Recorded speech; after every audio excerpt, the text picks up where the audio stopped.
no plans to extend visa on arrival to Chinese nationals from Hubei.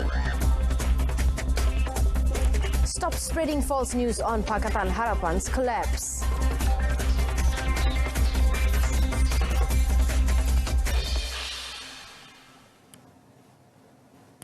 Good afternoon. Thank you for joining us. I'm Cynthia Arthur. You're watching News on 2. The Malaysian government's action to only ban individuals from Hubei province and not other regions in China is described as a practical move. Foreign Minister Datuk Saifuddin Abdullah explained if the country closes its doors to China, it will affect the efforts to retrieve Malaysians in China and send Chinese nationals back to their home country. Maknanya kita tak seperti setengah-setengah negara. Kita dengan China hubungan kita rapat. Ya? Jadi dan you kena ingat ada rakyat Malaysia di China yang nak balik. So kalau you tutup, rakyat Malaysia pun tak boleh balik. Dan ada rakyat China yang datang ke sini yang mereka pun nak pulang. Jadi sebab itu kita membuat keputusan yang sangat praktikal. Kita tidak menutup pintu. Datuk Saifuddin said travel restriction on other provinces will be made after considering reports by the Chinese government on the spread of coronavirus in the areas involved. He also said the government is committed to strengthen its solidarity with China in overcoming the spread of the virus.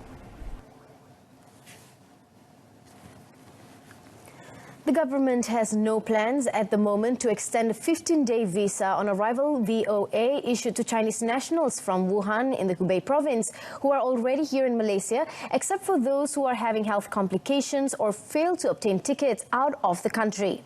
Immigration Director General Datuk Khairul Zaimi Daud says this is in line with the travel ban policy set by the government on travellers from Wuhan. Those who are having health complications or fail to obtain tickets out of the country will be issued a special 2-week pass or 30-day pass depending on the date of the flight home. Mereka mesti datang ke Jabatan Immigration bersama dengan tiket penerbangan keluar dan juga mereka mesti diperakukan oleh pihak kedutaan China di Kuala Lumpur.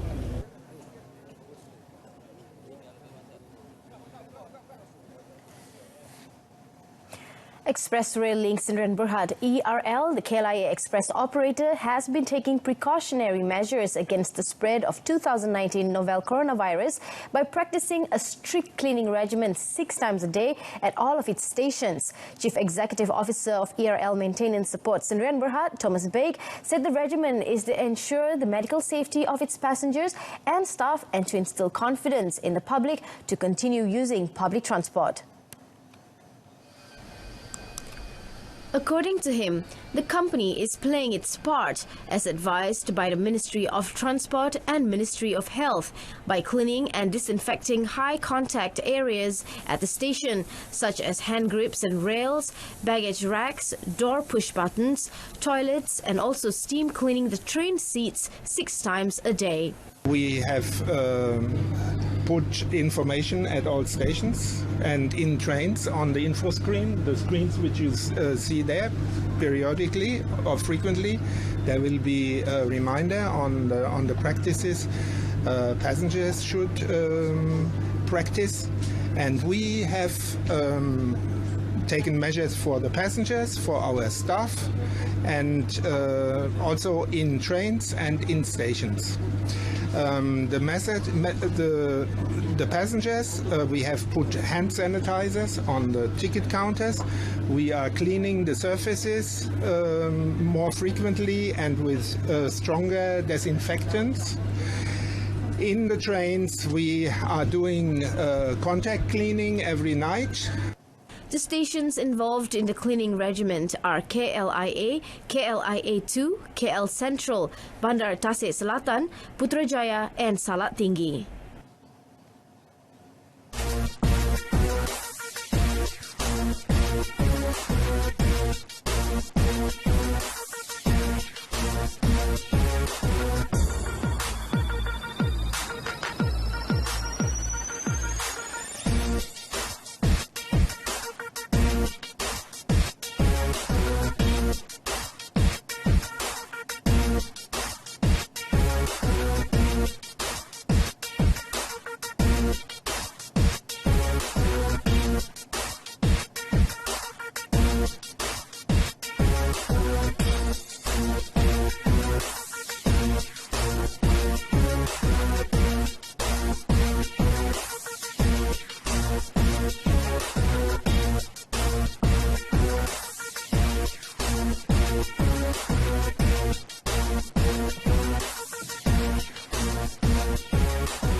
DAP Secretary General Lim Guan Eng wants the relevant parties to stop spreading false news on the establishment of a so-called Pakatan Nasional linking the amalgamation of Bersatu, PAS and UMNO. He slams two local dailies which came out with articles suggesting that Pakatan Harapan was on the verge of collapse. Janganlah siarkan berita palsu. Mereka boleh anti Pakatan Harapan. Mereka boleh anti kerajaan persekutuan, tapi jangan siarkan berita palsu. Biarlah kita berikan tumpuan kepada cabaran-cabaran ekonomi, khususnya dengan wabak coronavirus ini. Lim said both speculated that Prime Minister Tun Dr. Mahathir Mohamad was unhappy with his present coalition and was looking to UMNO and PAS as new partners. A student from Gurun, Kedah had a close shave when he was hit by an arrow during a practice session at a school field this afternoon. The arrow fired by a fellow student was said to have pierced through the boy's left eye socket and out of his ear. Kuala Muda Police Chief Assistant Commissioner Adzli Abu Shah said doctors at Sultan Abdul Halim Hospital managed to remove the arrow and the Form 4 boy is recovering, adding that the boy was lucky as the arrow did not hit directly at the victim's eye but only the vein near it. In the 3:30 p.m. incident, the victim and his friends were practicing at the school field for the upcoming state-level tournament when one of the female archers accidentally released the arrow when the victim was walking towards the 70-meter target. According to witnesses, there was no supervising teacher at the time of the incident.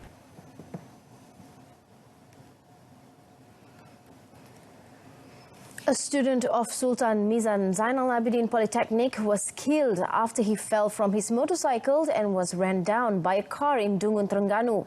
20-year-old Muhammad Aiman Zamri, who was an electrical and electronic engineering diploma student, died at the scene due to severe injuries on his head and body. The accident happened at Jalan Lapangan Terbang, Bandar Dungun near Kampung Suru Hujung at 2:30 p.m. yesterday. Dungun Police Chief Superintendent Baharuddin Abdullah said the victim was on his way from his house in Kampung Batu Enam to have lunch at a cafe in University Technology Mara UiTM Dungun, which was near his house. The victim was believed to have hit a car in front of him, causing him to fall down. At that very moment, another car driven by a 54-year-old man from the opposite direction could not evade on time and ran over the victim. The body of the victim was sent to Dungun Hospital for autopsy. The case is investigated under Section 41, Subsection 1 of the Road Transport Act 1987.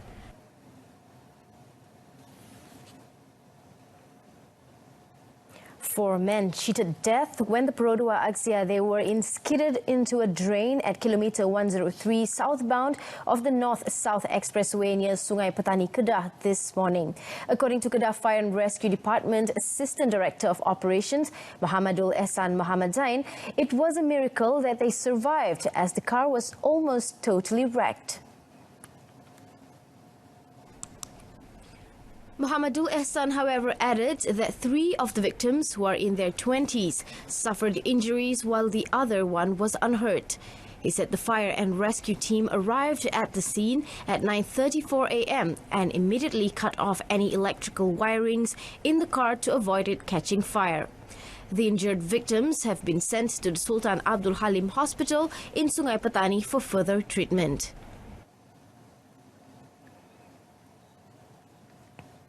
A butcher was charged in Balik Pulau Magistrates Court for driving under the influence of alcohol, causing severe injuries to a motorcyclist and his pillion rider with a broken leg. The accused Tan Bun Piu, 36, pleaded not guilty after the accusation was read in front of Magistrate Nur Azwin Abdul Muati.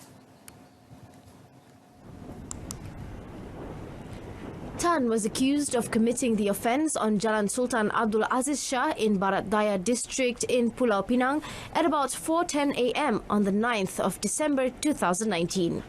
If convicted, he will face a maximum jail term of 10 years and fined not exceeding 20,000 ringgit. The accused was allowed bail at 8,000 ringgit and his driving license suspended until the completion of the trial. 21st February has been set for case remention. On the 9th of December last year, the car driven by the accused allegedly hit a motorcyclist who was a marshal for the Pulau Pinang Amateur Athletic Association annual round the island relay marathon and a pillion rider who was a Form 4 student. The Immigration Department conducted an integrated operation early this morning where it inspected 352 immigrants, including 7 children aged between 5 months to 6 years old. Its Director General, Datuk Khairul Zaimi Daud, said out of the total, 155 were arrested for various immigration offences. Datuk Khairul Zaimi said the operation commenced at 1 a.m. and concluded at 4 a.m. at a residential area in Sungai Kayu Ara, Petaling Jaya. In the operation, the Immigration Department detained 130 Indonesians, 8 Nepalese, 9 Indians, 4 Bangladeshis and 4 Myanmar nationals. Investigations found most of them had no legal documents, had overstayed or were working in sectors not stated in their documents. Semasa operasi dijalankan sebentar tadi, kebanyakan daripada warga asing ini enggan memberikan kerjasama sehingga pegawai-pegawai imigresen terpaksa mengetuk pintu-pintu kediaman mereka berpuluh-puluh kali dan menimbulkan suasana yang agak bising. Dalam perkara ini juga saya ingin mengucapkan ribuan terima kasih kepada orang ramai di sekitar kawasan kediaman ini yang telah menyalurkan maklumat kepada Jabatan Imigresen Malaysia. The operation involved 200 Immigration Department personnel and 9 National Registration Department staff.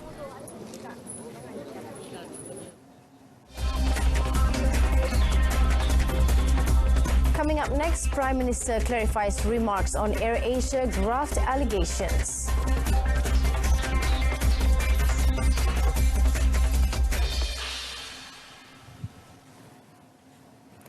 Prime Minister Tun Dr. Mahathir Mohamad has clarified that at no point did he suggest allegations of bribery against AirAsia as offset payments. A statement from the Prime Minister's office said Tun Dr. Mahathir, in answering questions by the press yesterday, pointed out that it was normal for the government to request for offset to benefit from big purchases. According to the statement, the Premier did not say that AirAsia was benefiting from this normal practice, adding that he said if the money goes to individuals, then only that becomes a bribe. He said if it is not for personal benefit, then it is not a bribe in his view. It said that reports in the media alluding the Prime Minister suggesting allegations of bribery against AirAsia as being offset payments was therefore inaccurate and misleading. The Prime Minister's office views seriously such misleading reports and reports that do not accurately reflect what is said by the Prime Minister. The Prime Minister's office advised the media to be more sensitive as misleading reports could have undesirable consequences on the public's understanding of issues. A business premises was raided by an enforcement team from the Domestic Trade and Consumer Affairs Ministry KPDNHEP for illegal storage of sugar, which is among the goods listed as controlled items. Kuala Lumpur KPDNHEP Director Arifin Samsudin said the operation was conducted in Sungai Besi, Kuala Lumpur, following tip-offs received from members of the public on the matter.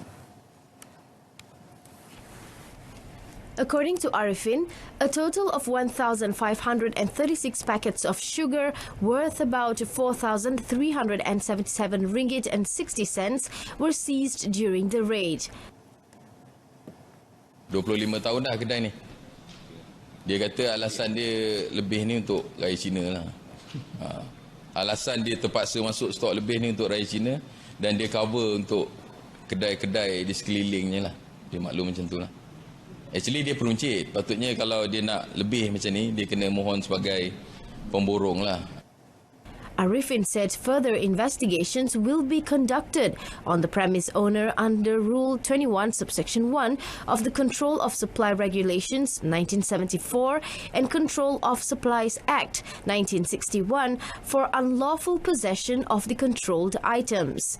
He also said customers are welcomed to lodge complaints and provide information to expose any wrongdoings by business owners at 73 KPDN HEP offices nationwide. We begin the sports segment with the Malaysian Hockey League, MHL. University Kuala Lumpur UniKL maintained a strong grip of the MHL when they whipped University Technology Mara UiTM 4-0. The win enabled the team to collect the maximum 3 points to lead the league, putting TNB into second place. During the match at UniKL Hockey Stadium, the hosts scored in the first minute with Tengku Ahmad Tajuddin's field goal. The national player scored a second in the 47th minute, while 6 minutes later, Muhammad Razi Abdul Rahim put the team in a commanding lead with a third goal through a penalty corner. Royal Bavendreert piled more misery on UiTM by scoring the fourth goal 5 minutes before the end. UniKL team now lead the table with 30 points, 5 points ahead of TNB.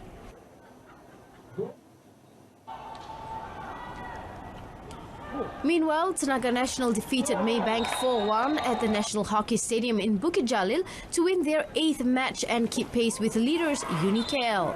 TNB netted through Nur Shafiq Sumantri in the 23rd and 44th minute, Sharil Sabah in the 29th minute and Akimullah Anwar Esok in the 42nd minute, while Haziq Samsul replied for Maybank in the same minute.